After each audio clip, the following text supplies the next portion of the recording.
हथ रख के गल सुनने वाली है। बजौड़ का वाकया है।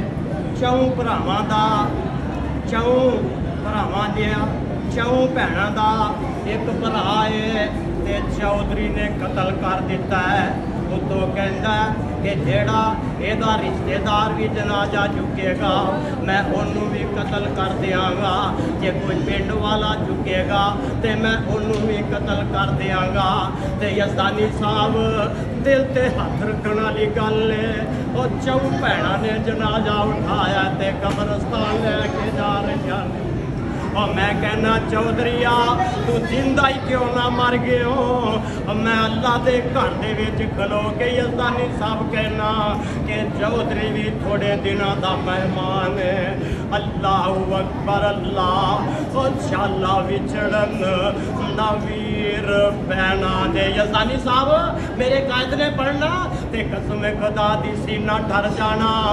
असी ते अलामा सान लाई शहीर दी ललकार बन के यज़दानी शहीद दी ललकार बन के सच्चे हाथ विच रब दा कुरान फड़ के खब्बे हाथ विच नबी दी हदीस पढ़ के असी इंशाअल्लाह कुरानो सुन्नत दे झंडे बुलंद करते रहांगे और लोगों तक पहुंचाते रहांगे। तो फिर मैं क्यों ना कहां ओ शाला विछड़न नवीर भैना दे ते ना होन नमानिया पैना। जिस भैन दा वीर ना होवे यज़दानी साहब जिस भैन दा वीर ना होवे उसकी दुनिया ते लेना। चौधरी इन्ना जुल्म करते पे ने। मैं कहना चौधरीआ तेरे घर च भी बेटियां होणगियां तेरे घर च भी बहुआं होणगियां। और एक भाई दियां चार भैणां ने जनाजा उठा के लैके जा रही ने कब्रस्तान दे अंदर। और चौधरी दा ते यज़दानी साहब मर जान दा मुकाम उदों ही बन गया सी। मैं कहना चौधरीआ तू डब के क्यों नहीं मर गया।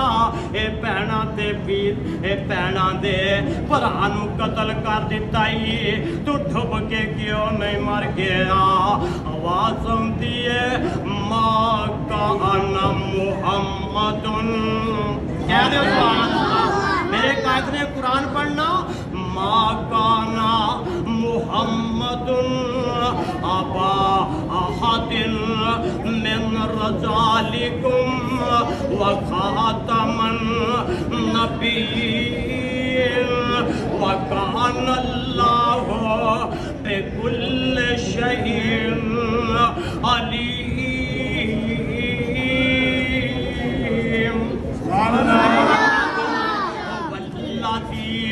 अरसला रसूलहु बिलहुदा लाहौरिया वल्लज़ी अरसला रसूलहु बिलहुदा वदीनिल हक़ लियुज़हिरहु अलद्दीन कुल्लिही वकफ़ा बिल्लाहि शहीदा।